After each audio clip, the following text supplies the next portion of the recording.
Hey, let's talk about continuously courting. And this can definitely help keep that love alive, even in those long-term relationships.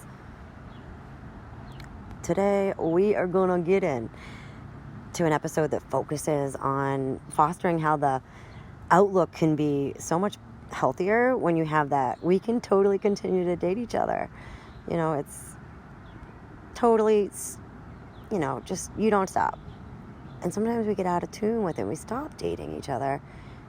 And it feels very, very different, And then once you bring it back in, because we all go through seasons, once you bring it back in, it really keeps things fresh, enhances that intimacy, and really kind of helps partners let go of control,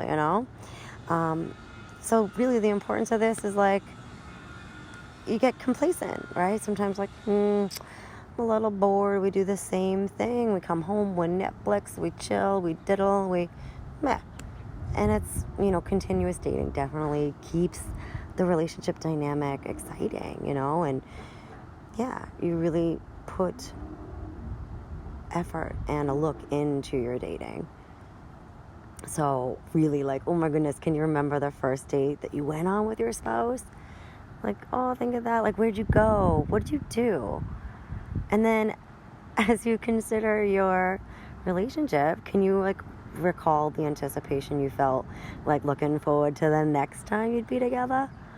That's a good feel. And you can still have that. It just takes a little time to get back in habit. If you've fallen out of habit by chance, like so many of us.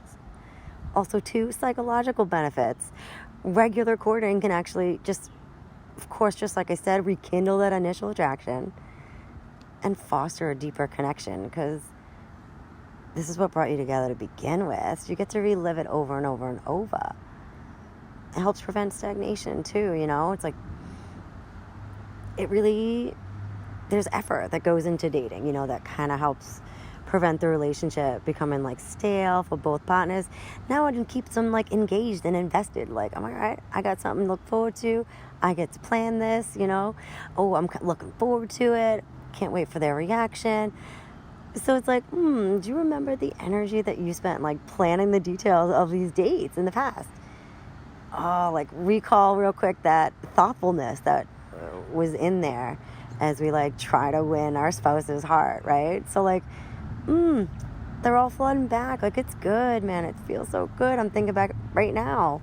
And it really just fills you with that fondness. So, and it's I think we can really get out of tune with the fondness. And then, we find it ironic that a lot of couples stop dating after they're married. And it doesn't feel so fond, So courting keeps things fresh. New experiences.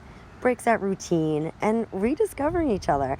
Because here's the thing, continuous courting allows you, to continually learn about each other.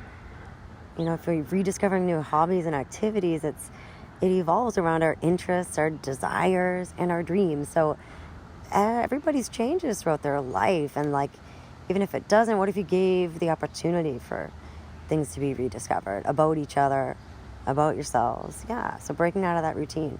This also enhances intimacy. You get that emotional connection because this is fostered nicely into the emotional feels when you think about dating and courting and how it used to be right in the beginning, or how it was last week. If you make this a habit, you create these opportunities for actual shared experiences and meaning conversations, instead of just oh, hey, you washed the dirty towels yet?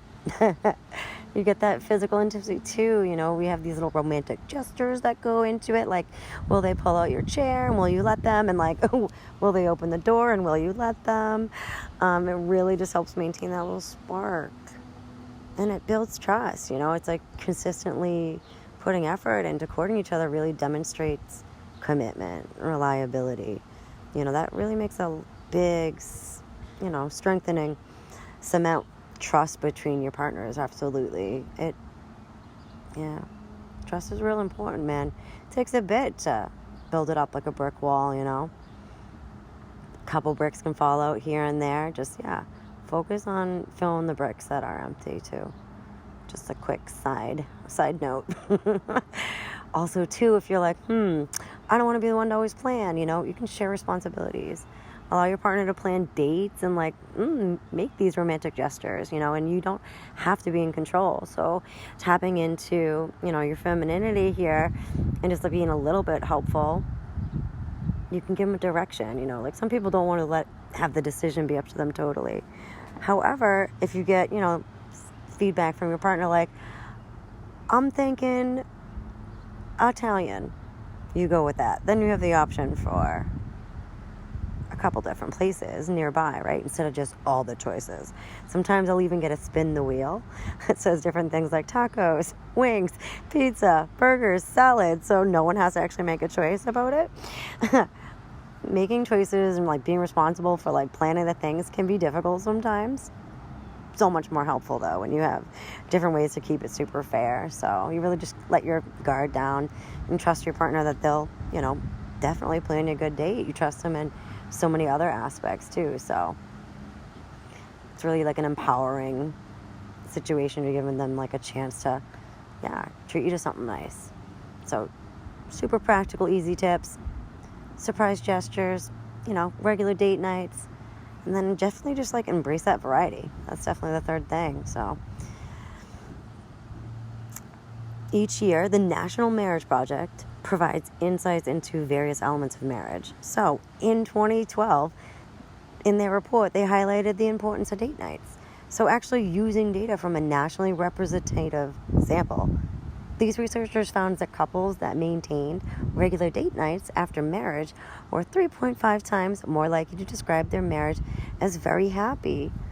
Heck yeah, right? So truly, dude, fostering that continuous courting, this outlook you have on it, it's kind of crucial. Definitely be helpful. Maintaining excitement, enhancing the intimacy, and balancing relationship dynamics. So you've got that consistent effort. So just, man, I wish you a lasting, fulfilling relationship. So thanks for joining us today. Feel free to reach out. Any questions or topics, I got you. Happy listening. And honestly, remember to keep dating each other, to keep your love vibrant and strong. Till next time.